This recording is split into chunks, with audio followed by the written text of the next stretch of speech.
That was very kind of you, Ms. Napolitano. Mr. Porcari, first of all, I want to say thank you for being here and all of our folks who've testified today. And Mr. Porcari, I had an opportunity for you to come to my district, which I greatly appreciate.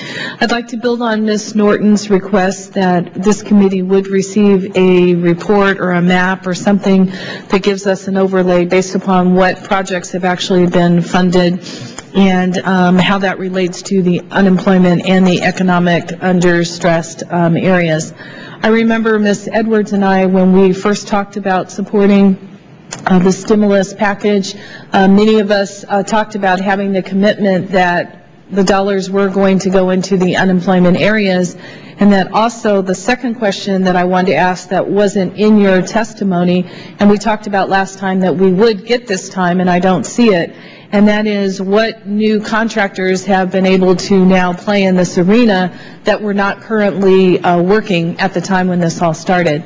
And I know there's been a big play on words of whether it's jobs that were sustained versus jobs that were created, but if all we did out of this whole process of over $800 billion is only to ensure that the people who were already working their hours, that certainly was not my objective. So if you could, and this is my second time requesting this, that the report that would come to this committee at our next meeting would include the information of what new contractors, minority contractors in particular, have been able to gain employment, gain contracts in light of all this money that came out, and then also a record of how this overlays economically with unemployment and the economically distressed areas.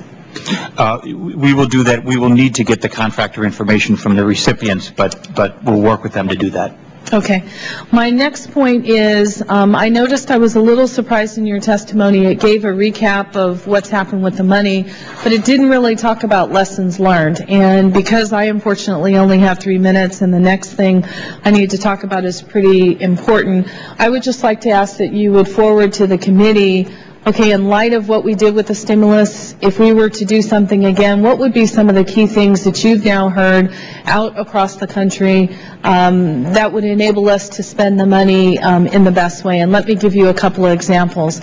I've heard in my community that because of the way that the language was written, there's been a greater focus on short-term projects versus long-term projects. Because it had to be shovel-ready, well, you know, yeah, that we've done a lot of paving, but there were some other very key projects that needed to get done that couldn't get done because it was going to take longer.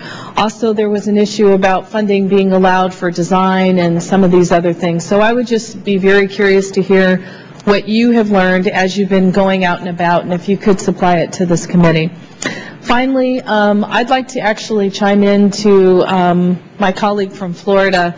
I was a little disappointed with the Tiger allocations, and not only am I going to request my particular area to get a debriefing, I'd like to get a debriefing, because very frank with you, sir, I find it hard to understand how you can fund port communities, fund goods movement throughout the United States, and yet fail to fund the largest one in the United States. It doesn't make sense. And so I'd like to have a real serious conversation to understand what was the criteria, how things were determined to be selected, and what we need to do moving forward. I believe as a member of Congress, we're a part of the U.S. House of Representatives. So when you came and you did the tour, I made sure that you went to the Colton Crossing, because I believe I have, as a member of this committee, just as much obligation to support Ms. Napolitano as I do Mr. Baca and so on. And I applaud what was done. I have no problems with the ones that were picked, particularly in California. I think they were right on. But I think there were some others that should have been done as well in addition to that, and I think it's glaringly a problem. It further alarms me when I hear your comment about high-speed rail, because when you come from a state like California, okay, California, yeah, we got $2.3 billion, but the route is from, for example, Anaheim to Los Angeles, so even though that's right next door to me, that is still not. So if you're looking at, well, okay, LA got X amount, and so we now need to do some over here, it's not necessarily reflective, and we need to make sure that who's ever making these decisions understands the map, because it doesn't make sense. And with that, I've got 2 seconds, so I look forward to speaking to you. Thank you. We'll be happy to talk about the project criteria. I will say, again, both high-speed rail and the Tiger Grant process, merit-based process, overwhelming demand, and we look forward to the next rounds of them. If I can just spend one moment, if I may, ma'am, on the lessons learned. One clearly is reporting requirements, streamlining, making it because the states in particular had multiple reports they had to put together. It turned into a bit of an administrative burden. The other comment that you made, which I think is a very important one, about the short-term resurfacing type projects versus longer term. I think of the Recovery Act as a 3-stage rocket, and what you saw in the beginning, in the first 120 days, were the easy, already permitted projects that you could get out the door, which tended to be resurfacing.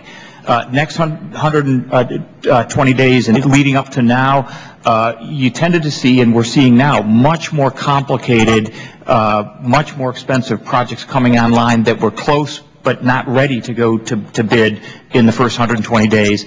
And then finally, the third stage of that rocket really is the things like the Tiger Grants and the high-speed rail, which have a longer time frame typically than the other 2 parts I just described, but will really pay off in the future. Thank you, sir. Thank you, Mr. Chairman. Let's see. Ms. Napolitan.